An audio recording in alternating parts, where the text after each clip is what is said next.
وسلام على عباده الذين اصطفى أما بعد فأعوذ بالله من الشيطان الرجيم بسم الله الرحمن الرحيم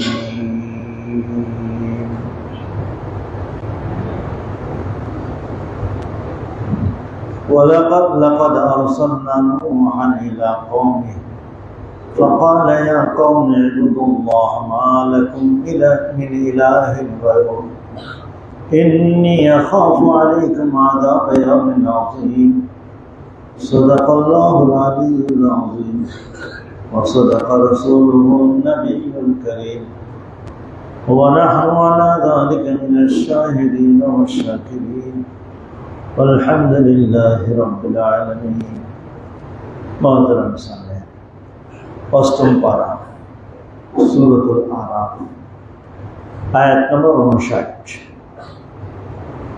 আরো কয়েক আয়াত আলোচনা আসবে ইনশাআল্লাহ। 3-4 আয়াত পড়ছে, শুধু এক আয়াত।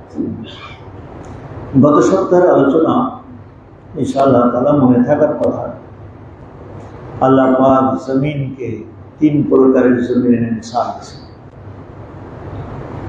উর্বর জমিন, জলাশয় জমিন, পাথর জমিন, পাহাড় পর্বত এই জমিন। এর দ্বারা আমরা মানুষকে 3 প্রকার বোঝাইছেন বলে আল্লাহ নবী বলছেন এই আয়াতের তাফসীর, তাও বলছিলাম গত সপ্তাহে। আল্লাহ পাক আমাদেরকে প্রথম প্রকার জমিন বানান। গত সপ্তাহে দোয়া করছিলাম, আজকে দোয়া করি, সবসময় দোয়া করি আল্লাহ পাক আমাদেরকে প্রথম শ্রেণীর জমিন হওয়ার তৌফিক দান করেন। আল্লাহর কালাম, নবীর কালাম বাণী, এটা বৃষ্টির মতো, রহমতের বৃষ্টির মতো জমিনের জন্য যেমন আমাদের জন্য তেমন। আমরা যেন এটা পেয়ে আমাদের ঈমান বৃদ্ধি করতে পারি, আল্লাহ পাকের ঈমান বাড়ান, আমল বাড়ে, আল্লাহ পাক তৌফিক দান করেন। আজকের এই আয়াতে বলা হচ্ছে নূহ আলাইহিস সালামের কথা। এর আগে গেছে আয়াতের শুরুতে হযরত আদম আলাইহিস সালামের কথা, মাঝখানে আসছে হযরত নূহ আলাইহিস সালামের কথা। এনাদের দুইজনের ভিতরে পার্থক্য সময়কাল তা প্রায় 1000 বছর। কোন কোন বর্ণনাতে পাওয়া যায় হযরত আদম আলাইহিস সালাম হায়াত পেয়েছেন 1000 বছর, 1000 বছর হায়াত পেয়েছেন। হযরত নূহ আলাইহিস সালাম ইনিও বেশ লম্বা হায়াত পেয়েছেন। কোন কোন বর্ণনাতে 450 বছরের কথা আসছে। এখানে আল্লাহ রাব্বুল আলামিন নূহ আলাইহিস সালামের কথা বলছেন। নূহ আলাইহিস সালাম সম্পর্কে বলছেন লাকাদ আরসালনা নূহান ইলা কওমি, নিশ্চয়ই আমি প্রেরণ করেছিলাম নূহকে তার জাতির কাছে। ফাকাল, তিনি বললেন ইয়া কওমি ইবুদুল্লাহ, হে আমার জাতি, তোমরা আল্লাহর ইবাদত করো, এই মূর্তির ইবাদত ছাড়ো। মা লাকুম মিন ইলাহিন গায়রু, আল্লাহ ছাড়া তোমাদের আর কোনো মাবুদ নেই। তোমরা এই যে অন্য মাবুদ গায়রুল্লাহর ইবাদত করতেছো, আমার ভয় হয়, ইন্নী আখাফু আলাইকুম আযাব ইয়াউমিন আযীম, মহান দিনের আযাবের ভয় পাচ্ছি আমি তোমাদের উপরে। মহান দিন কোনটা? কিয়ামতের দিন। কিয়ামতের দিনের আযাবের ভয় পাচ্ছি, হিসাব কিতাবের পরে জাহান্নামে যাবে। এই হলো আয়াতের অর্থ। এখন এই দুই নবীর মাঝখানে নতুন দুনিয়া আল্লাহ পাক সাজাচ্ছেন মানুষ দ্বারা। আদম আলাইহিস সালাম এসে তো তাওহীদের তালিম শিখিয়েছিলেন। ওনার ছেলে সন্তানরা, নাতি নাতিনরা এই দুনিয়া আবাদ করছেন তাদের দ্বারা। আল্লাহ পাক দুনিয়া সে সময় যত মানুষ ছিল তার কোনো পরিসংখ্যান, কোনো ইতিহাসের কিতাবও খুঁজে পাওয়া যায় না। তবে একটা কথা প্রশ্ন জাগে যে এত তাড়াতাড়ি মূর্তি পূজা কোত্থেকে আসলো, এই একটা প্রশ্ন জাগে। এই প্রশ্নের জবাব ঐতিহাসিকগণ বুখারী এবং মুসলিম শরীফের 2 বর্ণনা থেকে দেন। তাও অনেকটা অনুমান ভিত্তিক কিছু না। সেটা এইভাবে, নবী করিম সাল্লাল্লাহু আলাইহি ওয়াসাল্লাম শেষ জীবনে যখন খুবই অসুস্থ মুমূর্ষ অবস্থা, তখন আজওয়াজে মুতাহহারাতের মধ্যে কেউ কেউ শুরুতে ইসলাম গ্রহণ করার কারণে হিজরত করে হাবশায় গিয়েছিলেন। ওখানে তোমরা বিভিন্ন গির্জাতে খ্রিস্টানদের উপাসনালয়ে ভিতরে বিভিন্ন ছবি, সুন্দর সুন্দর ছবি দেখছে। ঈসা আলাইহিস সালামের ছবি বানায় রাখছে, মারিয়াম আলাইহিস সালামের ছবি বানায় রাখছে, আরো অনেকের ছবি বানায় রাখছে, খুব সুন্দর করে বানায় রাখছে। তো আজওয়াজে মুতাহহারাতের মধ্যে কেউ কেউ যারা এই দেখে আসছেন চোখে, মারিয়া টুকতিয়া রাদিয়াল্লাহু আনহার কথা আসে, আর উম্মে সালমা রাদিয়াল্লাহু আনহার কথা আসে, কিন্তু এগুলো দেখছে। আল্লাহর নবীকে অসুস্থতা দেখে বিভিন্ন একটা ঘটনা শুনে একটু দিলের প্রশান্তি দেওয়ার জন্য এই ঘটনাটা বলছে যে আপনার নবী আল্লাহ ওখানে যখন ছিলাম তখন এরকম কিছু দেখছে। কোনো কোনো ঘটনাতে পাওয়া যায় আল্লাহ নবী একটু সোজা হয়ে বসার চেষ্টা করছে আর বলছেন যে উলাইকা শিরারুল খালক ইনদাল্লাহ, এরা হলো আল্লাহর কাছে সবচেয়ে নিকৃষ্ট মানুষ। এরা বলতে কারা বুঝেছেন? যারা ওই ছবিগুলো অঙ্কন করছে, এক নম্বর। দুই নম্বর কথা খুব খেয়াল করে শুনো, এই ছবি অঙ্কন করার একটা ইতিহাস আল্লাহ নবী বলছেন। আল্লাহ নবী যেটা বলেন সেটা নিশ্চয় আল্লাহর তরফ থেকে ইশারা, ইঙ্গিত, প্রত্যক্ষ পরোক্ষ কোনো নির্দেশ আল্লাহ নবীর কাছে আসতো, তাই বলতেন, নিজের থেকে বলতেন না। তার প্রমাণ আল্লাহ পাক বলছেন ওমা ইয়ানতিকু আনিল হাওয়া ইন হুয়া ইল্লা ওয়াহয়ুন ইউহা, আমার নবী তোমাদের মতো গাল গপ্প মারেন না, আলতু ফালতু কথা বলেন, নিজের কি বলে নফস মানুষকে যেমন বিভিন্ন কথা বলার জন্য উদ্বুদ্ধ করে, আমার নবীকে এরকম কিছু করেন। আমার নবী যা বলেন আমি আল্লাহর পক্ষ থেকে ওহী হয়। নবী করিম সাল্লাল্লাহু আলাইহি ওয়াসাল্লাম এরপরে বলতেছেন এই ছবি আসছে কোত্থেকে, কিভাবে? যে আগের যুগে মানুষ যখন কোনো নেককার মানুষ মারা যেত, ভালো মানুষ যখন মারা যেত, মারা যাওয়ার পরে তার অনুসারীদেরকে শয়তান কোনো একজন মানুষের ভেতরে এসে অথবা দিলের ভেতরে একটা কুমন্ত্রণা দিত, অথবা যখন মজলিস বসছে তাদের, তখন শয়তান একজন অপরিচিত মুরব্বীর ভেষ ধরে এসে তাদেরকে একটা কথা শিখাইতে যে হারে তোমাদের এই মুরব্বী মারা গেছে, তার কথা বলতেছে খুব ভালো মানুষ, তোমরা এক কাজ করো, ওই লোকটার একটা মূর্তি বানায় তারপরে মসজিদের সামনে রেখে দাও, আসার সময় দেখবা, দেখলি ভালো মানুষের ছবি দেখলেও কিন্তু কি হয়, দিলের ভিতরে একটু ইবাদত বন্দেগীর আগ্রহ হয়, ভালো চেতনা হয়। তো সব এই লোকগুলি শুনেছে ভালো বুদ্ধি, তো বানাইছে একটা, বানায় রাখছে ওখানে মসজিদের সামনে, ঢোকার সময় দেখে, বেরোর সময় দেখে। এরপরে এক সময় এই দল ওই শ্রেণী মরার পরে পরবর্তী শ্রেণী যখন আসলো তাদেরকে বুদ্ধিরা হারে ওটা ওখানে বাইরে বাইরে পড়ে রয়েছে, বৃষ্টিতে ভেজে বাইরে ধুলাবাড়ি লাগে, মসজিদে এনে রেখে দেয়। কথা তো ঠিক, ওরা ওটাকে মসজিদে রাখছে। খুব খেয়াল করে মসজিদে রাখার চলছে, মসজিদে আছে, মাশাআল্লাহ নামাজের সময় দেখে আরো দিলের ভিতরে ইতমিনান বেশি হয়, খুব ভালো কথা। এই জেনারেশন পার হওয়ার পরে পরবর্তী জেনারেশনকে বুদ্ধি দিল যে আরে খালি দেখলেই হয় নাকি, একটু মাঝে মাঝে সালাম দে, সুমা ছাটা দে, এরা মহব্বতে যে একটু সুমা দেয়, হাজির আসাদকে চুমা দেন না, এরাও একটু এই মুরব্বীকে চুমা দেয়, তার মূর্তিকে চুমা দেয়। কিন্তু ইনি কিন্তু 3 যুগ আগের মানুষ, খেয়াল করে 2 প্রজন্ম গেছে, আরেক প্রজন্মে এসে এটি হচ্ছে, একটু চুমা ছাটা দেয়, মহব্বত করে। পরবর্তী প্রজন্ম দ্বীনি ইলম থেকে বঞ্চিত হতে হতে এরা একবার ওই আসল অদৃশ্য আল্লাহকে ভুলে গিয়ে এই মূর্তিকে এবার আল্লাহ আর মাবুদ বুঝছে। এখন সেজদা ওখানে দেয় না, অদৃশ্যকে দেয় না, এই দৃশ্যকে দেয়। যা চাওয়া এর কাছে চায়। কতদিন পরে হইল এটা? চতুর্থ জেনারেশনে এসে। একদিনে না, একদিনে না। এই শয়তানের পরিকল্পনা এরকম সুদূর প্রসারী হয়, একদিনে হয় না, আস্তে আস্তে আস্তে আস্তে হয়। আল্লাহ মাফ করেন। প্রসঙ্গক্রমে বলছি, কেউ কিছু মনে করবেন না। আমাদের দেশে আলিয়া মাদ্রাসা এটি প্রতিষ্ঠিত হওয়ার পরে কয়েক যুগ পর্যন্ত এটার প্রিন্সিপাল খ্রিস্টান ছিল। জানেন কিনা এই ইতিহাস? জানেন তো? শিক্ষিত মাত্রে যারা এই ইতিহাস পড়ছেন জানার কথা।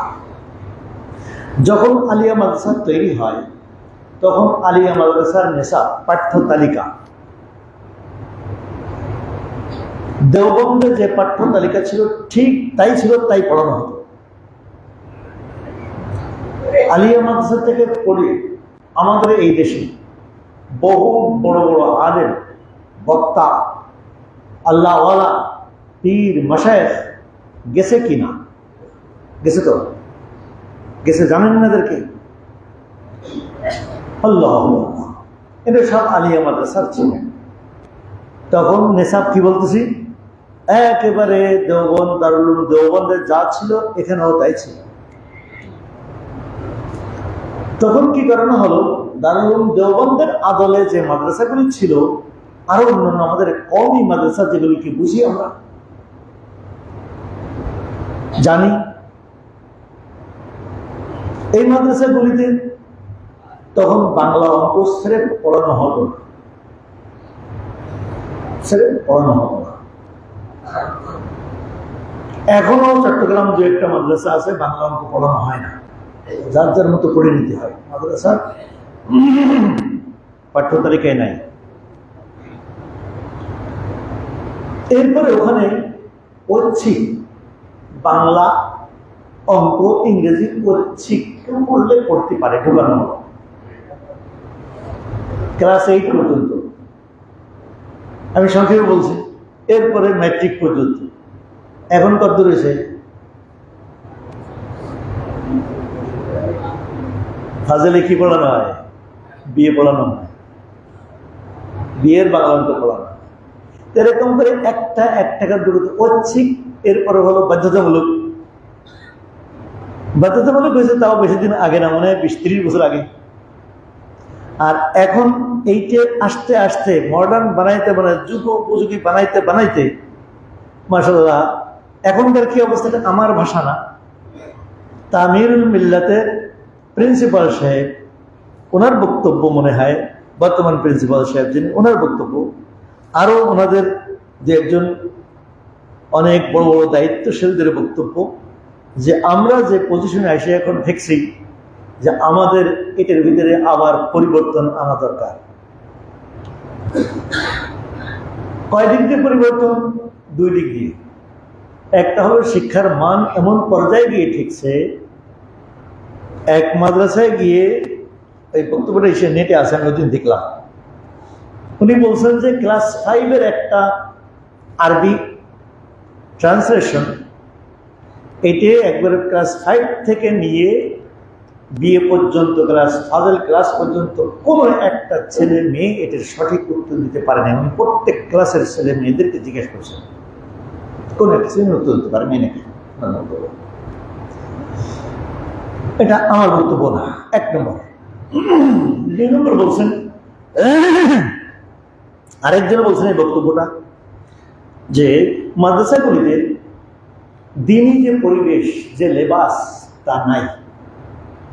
এটা আপনি যে কেউ দেখতে চাইলে ঢাকা আলিয়া খুব বেশি দূরে না, কোনো বড় আহামারি খরচও নাই, আপনি নিজে গিয়ে ও জায়গার আবাসিক হলগুলি চেক করে আসেন, কোনো একটা ছেলেকে আমি আশা করি সুন্নতি দাড়ি পাইবেন না, সুন্নতি লেবাস পাইবেন না। যেটাকে আপনারা সুন্নতি লেবাস মনে করেন, আমরা মনে করি সেই লেবাস মনে হয় একটা ছেলেকে আপনি পাইবেন কি না আমি সন্দেহ।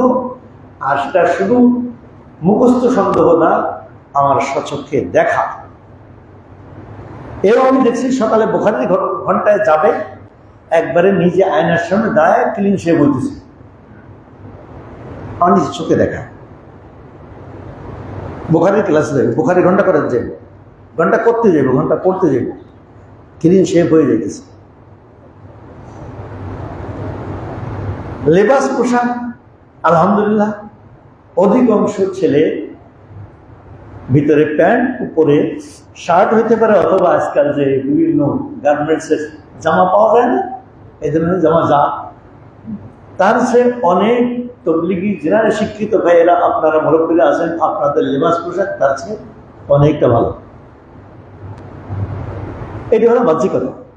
এটা শুধু ইতিহাস না, অন্য কোনো বিষয়ের কথা না। আপনার আমার দেশে একবারে কাছেই, আপনাদের ফাজিল মাদ্রাসার কাছে মনে হয় কাজীপাড়া, আপনারা যে দেখে আসতে পারেন যে কয়জন ছেলে সুন্নতি দাড়ি রাখে, নামাজের অর্থে যখন আজান হয় মসজিদে কতজন যায় আর কতজন ক্লাসে থাকে, এই নিজের স্বচক্ষে একদিন দেখে আসতে পারেন।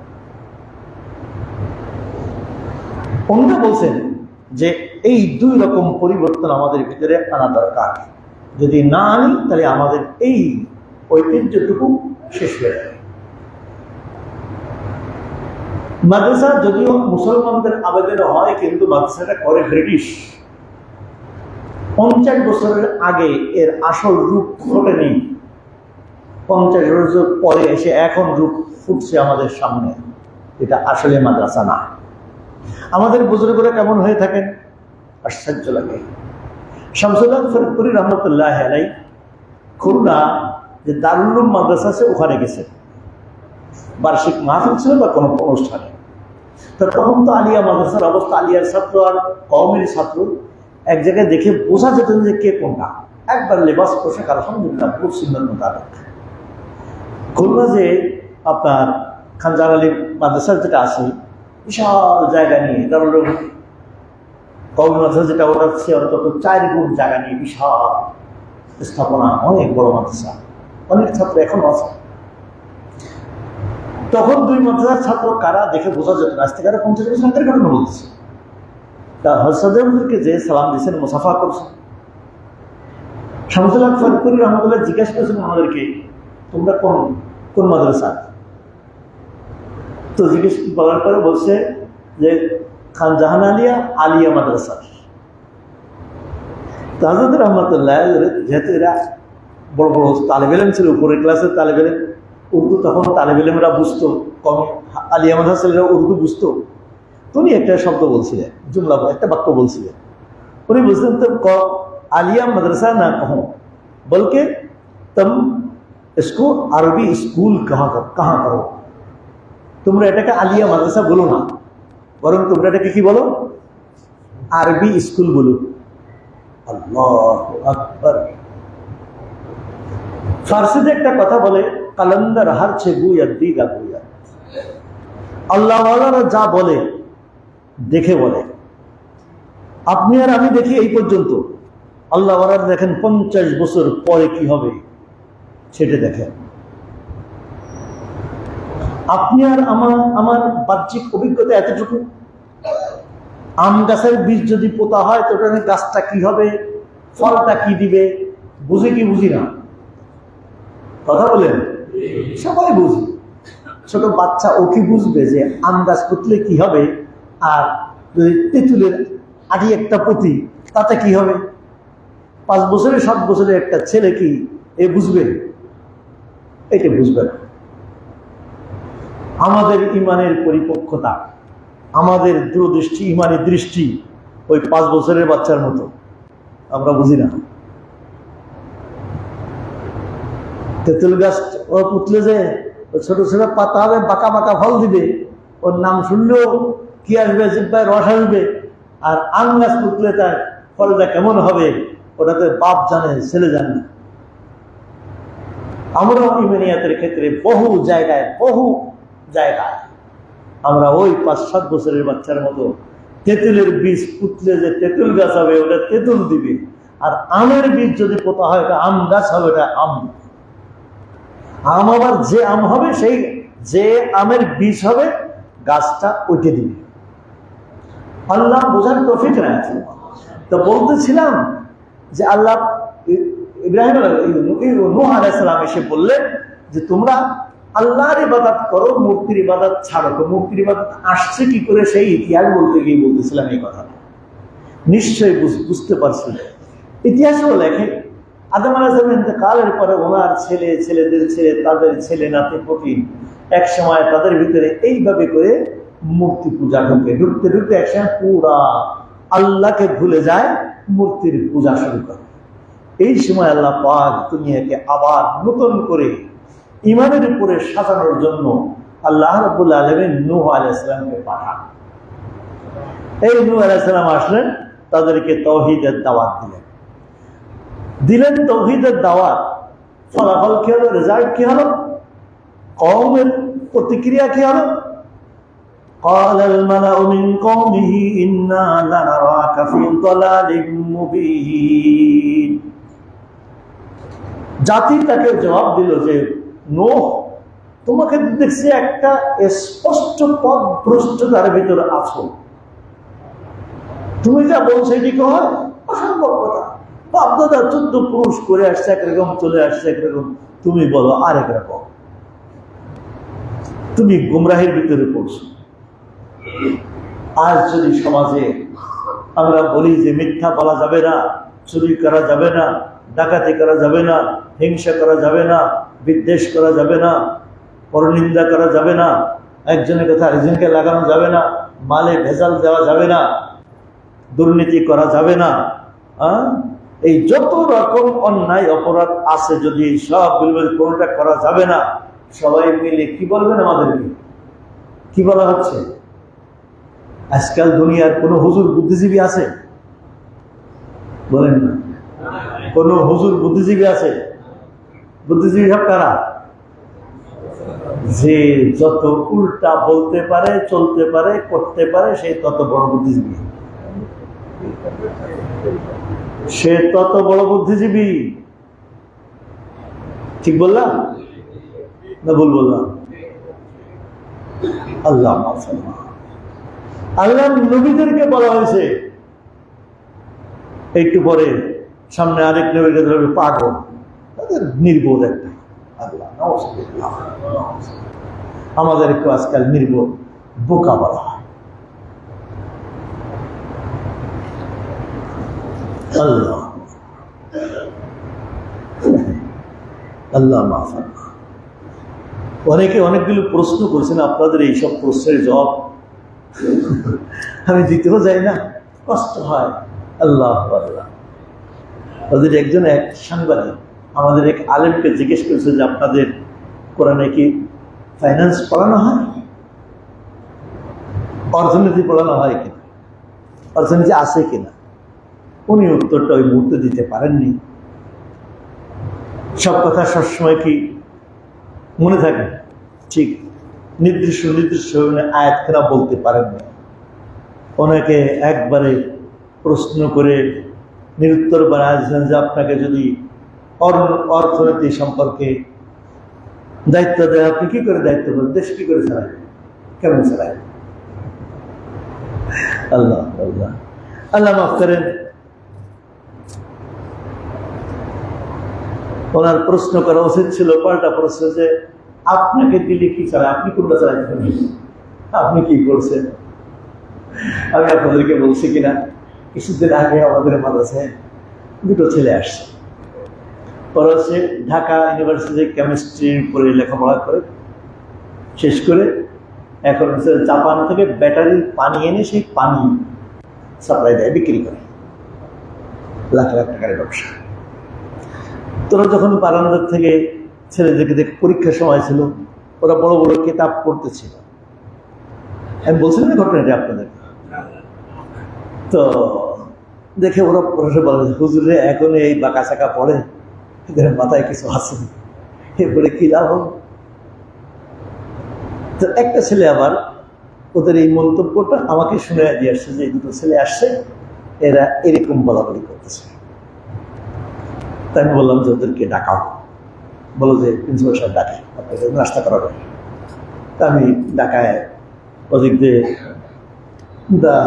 দপ্তরদেরকে ডাকায়, ভালো নাস্তা নিয়ে সুন্দর করে খাওয়া টাওয়ায় পরিচয় জিজ্ঞেস করলাম কে কি করে, সবার পরিচয় সুন্দর গর্বের সাথে বলতেছে আমরা এই। এরপরে আমি আস্তে করে প্রশ্ন করলাম যে ভাই, আপনাদের এই ব্যবসাটা কি আমার মতো কোনো মোল্লার পক্ষে করা সম্ভব যদি আমার টাকা হয়? তো খুব নির্দ্বিধায় বলছে যে হ্যাঁ অবশ্যই সম্ভব, কেন সম্ভব না, পারে। আপনাকে বেশি থেকে বেশি একজন দোভাষী লাগবে, ওদের সঙ্গে ইংরেজিতে এটাকে ডিল করতে হলে আপনার একজন বিশ্বস্ত ইংরেজি ভাষাভাষী জানে এরকম একজন লোক দোভাষী লাগবে। আলহামদুলিল্লাহ। আপনার এই পড়তে কত টাকা খরচ হচ্ছে? তো সে একটা হিসেব দিয়েছে, সরকারি ইউনিভার্সিটি কম খরচ। আমি এইটা যদি প্রাইভেট ইউনিভার্সিটি হতো তাহলে কত যেত? তারও একটা বিশাল অ্যামাউন্ট, প্রায় অর্ধ কোটি টাকার একটা হিসাব আছে। আমি বলবো সরকার এখানে কত টাকা খরচ করে? সরকার এখানে এই সমস্ত ইউনিভার্সিটির পিছনে কত টাকা? একটা ইউনিভার্সিটি আছে নিশ্চয়ই, এখানে প্রত্যেকটা কেমিস্ট্রি একটা বিভাগ আছে, আরো তো এছাড়াও বহুত আছে। কত টাকা খরচ হয়? তো বলে যে তা তো বছরে কয়েক হাজার কোটি টাকা খরচ। তখন আমি খুব আফসোস করে বললাম যে ভাই, যদি নাকি আপনার এই ব্যবসাটা আমার মতো মোল্লা টাকা হইলে একজন দোভাষী রেখে করতে পারে, তাহলে আপনার পড়ার ফায়দা কি হলো তাই বলে না। জায়গায় আসছেন তো, বুঝছেন তো আমার প্রশ্ন? বুঝছেন? আপনার পড়ার ফায়দা তখন হইত, এই 1000 কোটি টাকা সরকারের খরচ করা ফায়দা তখন হইত যদি নাকি আপনি জাপান থেকে এই পানিটা না এনে বুড়িগঙ্গার পানিকে যদি এই ব্যাটারির পানিতে রূপান্তরিত করতে পারতেন, জাতিকে দিতে পারতেন, তাহলে আপনার পড়ার সার্থকতা ছিল, তাহলে ইউনিভার্সিটির সার্থকতা ছিল, সরকারের কোটি কোটি টাকা 1000 কোটি টাকা ব্যয় করার সার্থকতা ছিল। আপনার পড়ালেখার সার্থকতা কোথায়? বুঝানো। ওরা বুঝতেই পারেনি যে আমি ওকে দেখে এই প্রশ্ন করবো। বলে আপনারা সেই লোকটা যার কারণে হেঁটে হেঁটে আমার ছেলেদের সম্পর্কে বলছেন যে এদের কি ফায়দা? আপনি বলছেন আপনার ফায়দাটা কি? আপনি কি ফায়দা করছেন? আপনার ফায়দা কি করছেন? দেশের ফায়দা কি করছেন? জাতির ফায়দা কি করছেন? বাপের টাকা দিয়ে ব্যবসা করেন, ইংরেজি দুই কথা বলতে পারেন, সেই জন্য মনে করছেন যে কিছু হয়ে গেছে। আল্লাহ মাফ করেন। এই ধারণা শুধু ওই দুজনের না, ওই দুজন তো বলছে আমার কাছে ধরেন ভাড়া খাইছে, আপনাদের অনেকের ভিতরে এই মানসিকতা কাজ করে। আপনারা যারা জেনারেল শিক্ষিত, নামাজও পড়েন, আমাদের পিছনে নামাজও পড়েন, আপনাদেরও বহু লোকের মাথার মগজের এই পোকা বের হয়নি, আমাদেরকেও বের করুন। আল্লাহ মাফ করেন। নবীদেরকে পথভ্রষ্ট বলা হচ্ছে, তুমি বোঝো না, দুনিয়ায় চলতে হলে এইভাবে চলা যায় না, দিন এরকম না। আপনাকে কুপথ ছাড়তে বলবো, আপনি দিন আপনার মতো বুঝছেন, আপনার মতো চলছে।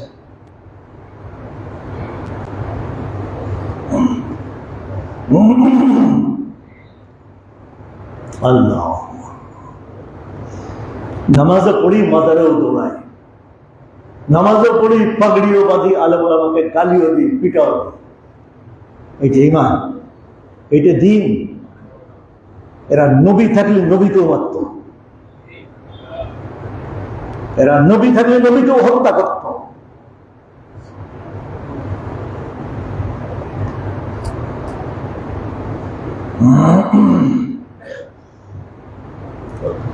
কওম কি বলল? দিলেন দাওয়াত, বাঁচাতে চাইলেন দুনিয়া আখিরাতের আযাব থেকে, বলল যে আমরা তোমাকে পাগল মনে করি, পথভ্রষ্ট মনে করি, বোঝো না কিছু। قال يا قوم ليس بي ضلالة ولكني رسول من رب العالمين। বলছে জাতি, তোমরা আমাকে পাগল বলো না, পথভ্রষ্ট বলো না, আমার ভিতরে কোনো গোমরাহি নাই, আমি তো রব্বুল আলামিনের পক্ষ থেকে তোমাদের জন্য রাসূল হয়ে প্রেরিত। উবাল্লিগুকুম রিসালাতি রাব্বি ওয়া আনসাহু লাকুম ওয়া আ'লামু মিনাল্লাহি মা লা তা'লামুন। ও বান্দা, আমার রবের রিসালাত তোমাদের কাছে পৌঁছাইতেছি, আমি তোমাদের কল্যাণ কামনা করছি, আমি আল্লাহর পক্ষ থেকে এমন কিছু জানি যা তুমি জানো না। আল্লাহ আল্লাহ। আজ কোরআনের মুফাসসির বহু নেটে মুফাসসির পাইবেন, সহিহ পড়তে পারেন, মাশাআল্লাহ বড় মুফাসসির, যা মন চায় তাই তাফসীর করে দিচ্ছে, নতুন নতুন ব্যাখ্যা করে দিচ্ছে, ওনার যা বুঝে আসছেন তাই। মহা পণ্ডিত, মহা মুফাসসির, বিলকুল হারাম, এটা তাফসীর শোনাও হারাম।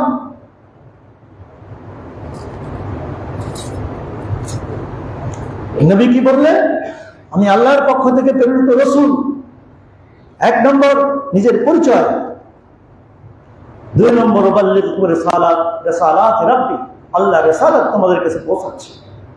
তিন নম্বর বললেন ওয়া আনসাহু লাকুম, আমি তোমাদের অত্যন্ত কল্যাণ কামনাকারী, তোমাদের কল্যাণ কামনা করছি। চার নম্বর বললেন ওয়া আ'লামু মিনাল্লাহি মা লা তা'লামুন, আমি আল্লাহর পক্ষ থেকে এমন কিছু জানি যা তোমরা জানো না। আল্লাহর পক্ষ থেকে এমন কিছু জানি যা তোমরা জানো না। হেদায়েত কোন পথে আল্লাহ বান্দাকে সৃষ্টি করেছেন, বান্দার কল্যাণ কোন পথে আল্লাহ জানেন, তুমি জানো না। আমি জানি, আল্লাহ জানাইছেন আমাকে, আমি জানি, তোমরা আমার পথে আসো। এখানেই শেষ না, সামনে আরেকটু বলে, ওনার বক্তব্য শেষ হয়নি, সামনের আয়াত আওয়া আজিবতুম আন জাআকুম যিকরুম মির রাব্বিকুম আলা রাজুলিন মিনকুম লিয়ুনযিরাকুম ওয়া লিতাত্তাকু লাআল্লাকুম তুরহামুন। তোমরা কি আশ্চর্য বোধ করো যে তোমাদের মধ্য হতে একজন ব্যক্তিকে আল্লাহ রাসূল বানায় পাঠাবেন? তোমাদের মধ্য হতে কোন কেউ আল্লাহর পক্ষ থেকে আল্লাহর জিকির নিয়ে আসবেন, আলোচনা নিয়ে আসবেন, আল্লাহ নাযিল করে তোমাদের এক ব্যক্তির উপরে, যিনি লিয়ুনযিরাকুম, যে রাসূল তোমাদেরকে ভয় দেখাবেন, আল্লাহর ভীতি প্রদর্শন করবেন, আখিরাতের ভয় ভীতি দেখাবেন, অপকর্মের ভয় ভীতি দেখাবেন। ওয়ালিতাত্তাকু, আর আল্লাহর রাসূল যেন তোমাদেরকে বাঁচাতে পারেন, তোমরা যেন বেঁচে যাও। ওয়ালিতাত্তাকু, তোমরা যেন বেঁচে যাও। কিসের থেকে বেঁচে যাও? দুনিয়ার আযাব ও গজব থেকে, আখিরাতের আযাব ও গজব থেকে, দুনিয়া এবং আখিরাতের সকল আযাব ও গজব থেকে যেন বেঁচে যাও।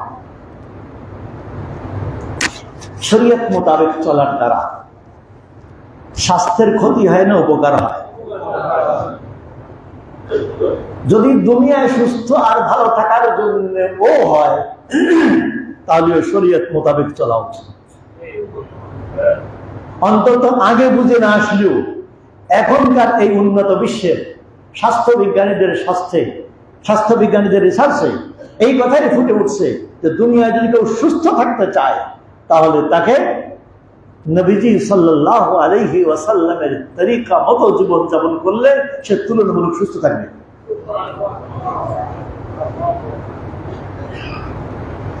মদ খাওয়ার দ্বারা, মদ পান করার দ্বারা স্বাস্থ্য ভালো হয় না খারাপ হয়?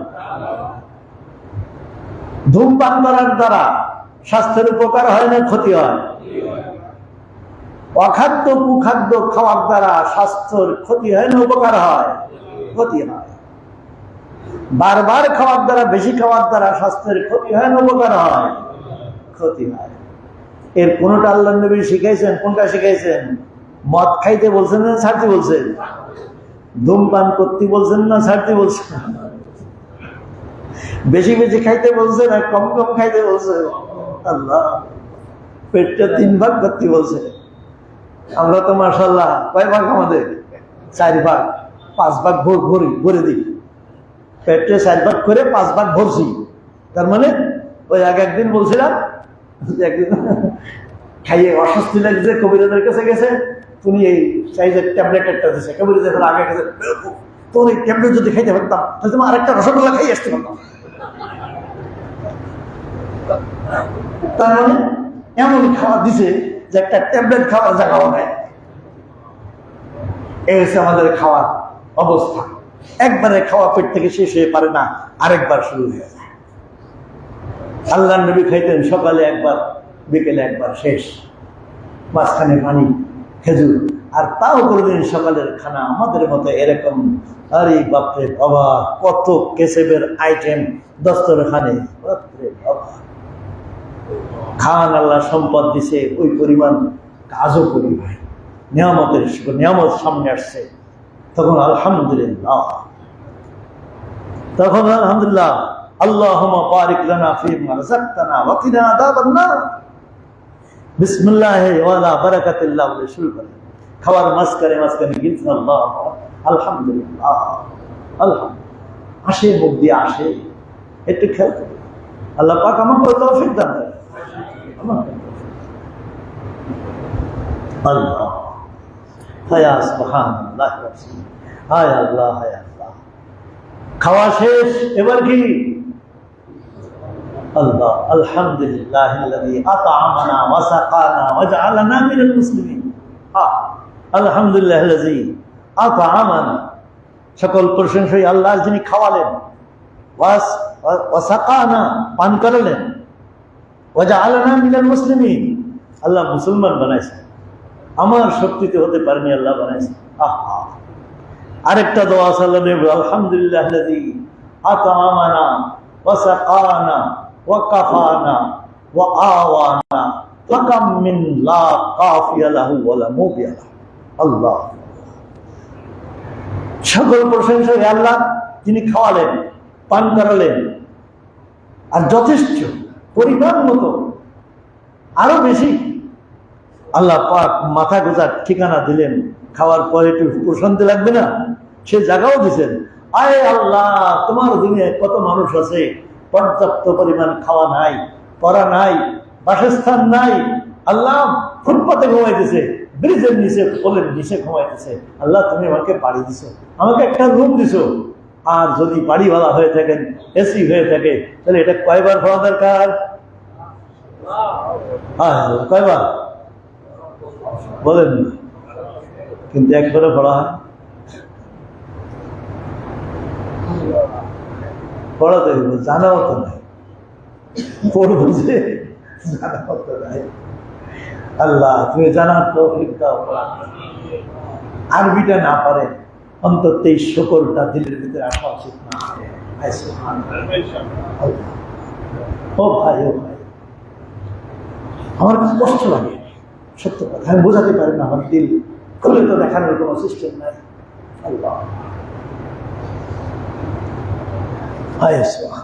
আজকে এক ভাই কিছু দান করলেন, ওনাকে বলতেছিলাম যে আমি আপনাদের এক একটা দানার হেফাজত করার চেষ্টা করি। ছাত্রদেরকে বলি, একটা ভাতের দানা নষ্ট হতে দিও না। ওদিনকে এক কেতাবে পড়তেছিলাম, একটা দানার পেছনে কম পক্ষে মানুষ এবং ফেরেশতার 120 জনের শ্রম আছে পেছনে। এর মাঝে কিছু যেন হঠাৎ করে পড়তেছিলাম, পেপার পত্রিকা নাকি, আরে নোট করে রাখিনি আমি খুব পড়ে তন্ময় হয়ে যাচ্ছিলাম। যায় আল্লাহ,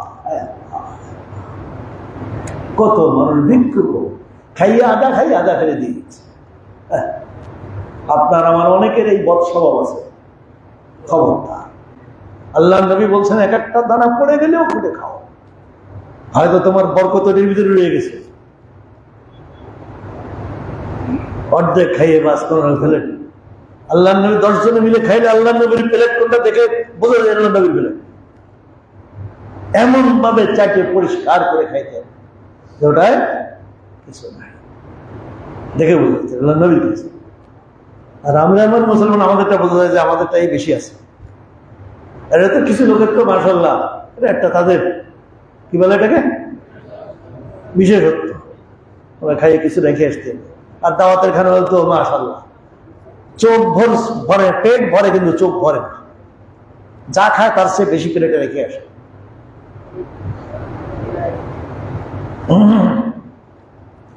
ওদিন তো ভাই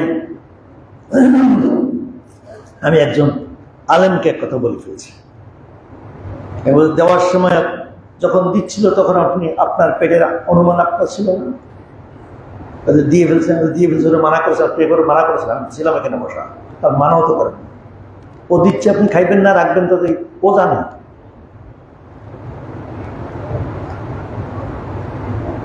সেই জন্য খাওয়ার আরেক সুন্নাত বলে দিই আপনাদেরকে, জোর করে দেওয়া, খাওয়ার সুন্নাত নিয়ে খাইবে। আপনার যতটুকু পরিবার মতো নিয়ে খাইবে, নষ্ট করবেন না। এক টুকরা গোস্ত ফেলে দিয়ে আসে, এক টুকরা গোষ্ঠের দাম কত, ওর পিছনে শ্রম গেছে কি পরিমাণ, কতদিন পর্যন্ত থেকে ঘাস খাওয়াইছে, পানি খাওয়াইছে, কতজনের পিছনে মেহনত গেছে, এরপর একটা টুকরা হয়ে আপনার আমার প্লেটে দস্তরখানে আসছে, টেবিলের উপরে আসছে, কোনো চিন্তা সে ফেলে দিলাম। মেহমান মেজবান তো কিনে আনছেন, টাকা দিয়ে আনছেন, তার ওয়াইফের কত পরিশ্রম, ধোয়া পরিষ্কার করা, তেল মশলা কি পরিমাণ কি গেছে, হিসেব করলে ওটার দাম কি 10 টাকা 20 টাকা?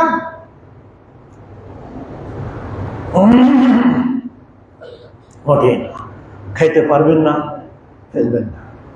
ওদিন আমি এক বসে খাইছি, আমার টুকরা একটু কষ্ট রয়ে গেছে, কোনোভাবে আর আমি নিতে পারিনি। না ওর আমার না, মানে আমার ছেলেরটা, ছেলে গেছে সাথে, তো উঠে নিয়ে গেছে। আমি বললাম যে ওই প্লেটটা একটু ফিরিয়ে নিয়ে আসতে বললাম। তো ছেলেটা বুঝছে, হুজুর কি জন্য? তাই বললাম যে একটা টুকরা মনে হয় রয়ে গেছে, ফেলে দিবা? তাহলে হুজুর আমি খেয়ে ফেলছি না। আমার এত খুশি লাগছে, তাই বললাম যে ওটা আমার ছেলের যুগে তুমি খেয়ে ফেলবে না, কোনো আসলে আমরা এক প্লেটে খাই।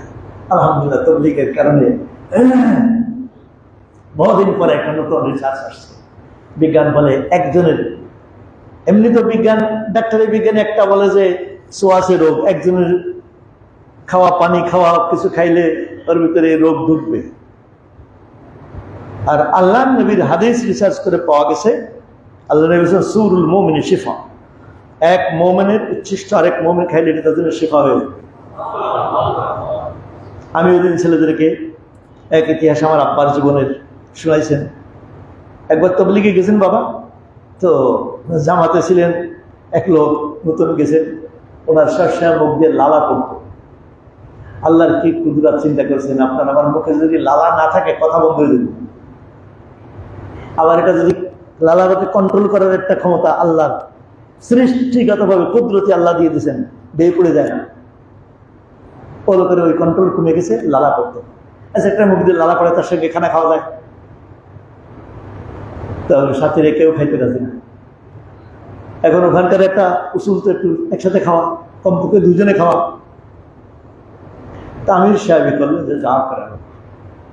উনি এবার শিক্ষিত মানুষ, এই রোগাক্রান্ত হয়ে গেছে, আগে এরকম ছিল না। কোন সময় কার কি হয় খবরদার, ও কোনটা দেখে নাক ছিটকাইবেন না। আল্লাহ আমাকেও মাফ করুক, আপনাকেও মাফ করুক। কার কোন সময় কি হয়, এলোকটা শিক্ষিত মানুষ ছিল। তো আমির সাহেব ওনাকে নিয়ে এখানে আসবেন, উনি বিষয়টা তো বুঝছেন। উনি চেষ্টা করতেন যথেষ্ট যে আমির সাহেবের ওনার জুতাটা যেন না যায়, উনি ওনার টাকা চায় পিছিয়ে খাইতেন। আল্লাহ বরং আমির সাহেবটা উনি একটু নিয়ে খাইতেন, ওনারটা যেন না যায়, আমির সাহেবটা আমি খেয়ে ফেলি। উনি সেই সতর্কতা অবলম্বন করে খাইতেন। আল্লাহর কি মর্জি, আমির সাহেবের খাওয়ার কারণে মাত্র 2 দিন বা 3 দিনের মাথায় পলকে লালা পড়া বন্ধ হয়ে গেছে। আমার আপনার চোখে দেখা ঘটনা বলছেন, ওনার বাস্তব জীবনের ইতিহাস। আর বিজ্ঞান এখন কি বলে যে আপনি আর আমি দুজনে খাইতেছি, রোগ প্রতিরোধ ক্ষমতা আমার ভিতরে বেশি আছে, আপনার ভিতরে কম আছে, অথবা এর বিপরীত। আপনার জুতা আমার জুতা যে একের করে খাইতেছে, যার ভিতরে রোগ প্রতিরোধ ক্ষমতা কম আছে, এই বেশি হলার থেকে সে পাইতেছে রোগ প্রতিরোধ ক্ষমতা। বুঝুন তো, যার ভিতরে কম আছে এর ভিতরে আসছে, কিন্তু যার বেশি আছে তারটা কমে না, যারটা বেশি আছে কমে না। মিসাল দিছে, চেরাগ বা মোমবাতি একটা জ্বলতেছে, ওর দ্বারা যদি 1000 না লাখো মোমবাতি ধরানো হয়, চেরাগ ধরানো হয়, মূলটার থেকে আমার কমে নাকি? বিলকুল কমে না। ও আপন জায়গায় আছে, অন্যটা নিয়ে যাচ্ছে। আল্লাহ আল্লাহ, বাস্তবতা বাবার কাছে ঘটনা শুনছি অনেক আগে, ছাত্র জামানায়, বুঝে আসছে বহুত পরে,